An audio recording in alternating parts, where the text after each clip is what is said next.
Lucas had been a very wealthy farmer, but he hadn't managed his farm wisely and had been very careless with his money. He realized too late what a fool he had been when he lost everything. Now he and his wife lived in poverty in a tiny house, which could hardly be called a house. The cracks in the walls made it impossible to keep warm. Rain came in through the holes in the roof. Their life was a constant struggle. They had always prayed for a child, but during their years of wealth, God had never listened. Now they were poor and had nothing, and his wife gave birth to a baby daughter. "Oh, what are we going to do?" his wife cried. "We don't have food for ourselves. How are we going to take care of this poor little stranger?" "We'll find a way," Lucas said. "She's a gift from God, so he'll help us find a way. But first we must have her christened. We must ask someone to be our daughter's godmother." They had no relatives in the area, so Lucas went to ask their neighbor's wife. "My husband and I are only poor peasants like you. Why should we add your child to our list of money worries?" was her answer. Lucas returned home with the bad news. "What can you expect?" asked his wife sadly. "When we were rich, everyone wanted to know us and be our friends. Even the mayor invited us to his home. But now we have nothing, and not even a poor peasant woman will help us." She was very worried about their little baby. Winter was almost at its end, but it was still very cold. At night the earth froze, and in the morning the houses and trees were covered in snow. They had no clothes for their child, only old bits of cloth, and her bed was the cold, hard ground. Lucas's wife kissed their baby and cried, "My poor darling, my poor little darling." Then suddenly a happy thought came to her. She told Lucas to go and ask the mayor's wife to be their child's godmother. She was godmother to the mayor's child, and was certain that the mayor's wife would do the same for them. Lucas didn't feel so certain, but he went to ask her. With a heavy heart, Lucas walked past the fields and farm buildings that used to be his. He arrived at the mayor's house and gave his wife's good wishes to the mayor's wife. He then asked if she would be godmother to their child. "You know how hard things are at the moment," she answered. "Everyone's struggling. I can't afford to help someone as poor as you. Why are you asking me anyway? Isn't there someone else you could ask?" "Well, my wife is godmother to your child," he answered simply. "Oh, I see. So this is a debt that I have to repay, is it?" was her angry reply. "Is that the only reason your wife agreed to be our child's godmother? And tell me, what help is your wife to our child now when you have nothing? How dare you come to my home and insult me like this? I wouldn't be your child's godmother if you paid me in gold." Lucas left in tears. When he got home, he described what had happened at the mayor's house. His wife was desperately unhappy, but he told her not to be discouraged. He was going to take their child to the christening himself and ask the first person he met on the road to be her godmother. His wife, crying, wrapped their child in an old blanket to protect her from the winter winds and put her in her father's arms. Lucas dressed as warmly as he could and started on his journey. He carried his baby sadly but proudly along the road. After several hours, he saw an old woman, dressed in old, torn, dirty clothes, walking very slowly on her old, bent legs. He hesitated for a moment, and then walked up to her, explained their situation, and asked her if she would be godmother to their baby. The old woman smiled warmly, took the tiny baby in her arms, and said, "Yes, of course I will. It will be an honor to be godmother to such a sweet little baby, whose father loves her so much." They continued together to the church. The priest was just getting ready to leave when his assistant hurried up to him and whispered that some people were arriving. "Oh, no," said the priest, who wanted to get home for his supper. "Who is it, and what do they want at this late hour?"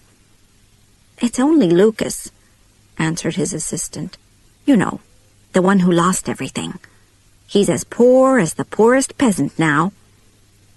As they approached the church, the godmother saw that the assistant was whispering something unkind to the priest. So as they entered, she pulled from her old dress a golden ducat and pressed it into the priest's hand. The priest was amazed. He looked at the ducat, then at the old woman in her torn clothes. He then quickly whispered to his assistant to prepare for the baby's christening. The christening ceremony that followed was suitable for the wealthiest of merchants. The little girl received the name Marischka. After the christening, the priest walked with them to the door of the church. His assistant walked with them all the way to the gate, hoping for a nice reward. The old woman gave him a golden ducat, which he received gratefully. When Lucas and the old woman reached the place where they had first met, she handed the baby to him. She then reached into her pocket and pulled out another golden ducat, which she put inside the baby's blanket. She smiled at Lucas and said, "This is my gift to your child. This will provide enough money to bring her up well and give her everything she needs. This child will bring you and your wife great joy and comfort, and when she grows into a woman, she will have a long and happy marriage." The kind godmother then touched the ground, and suddenly a beautiful rose bush appeared, covered in sweet-smelling flowers. Lucas bent down to admire the lovely flowers, and then turned to thank the old woman. But she was gone. He was amazed and confused. "Goodbye," he called. "Thank you, kind godmother." He stood there, holding little Marischka, looking all around him. He would probably have stood there for hours if Marischka hadn't started crying for her supper. So he began walking, and as he walked, he thought about all the wonderful things that had happened to him that day. At one point he stopped and felt in Marischka's blanket to make sure that the ducat was still there, that he hadn't dreamed it. He took it out, and suddenly it became 10 ducats and fell out of his hand all over the ground. Again he stood there not speaking, full of amazement. He gathered the ducats up, laughing, put them in his pockets, and almost ran with Marischka back to his home. Lucas's wife had been waiting anxiously at home, hungry, thirsty, and cold.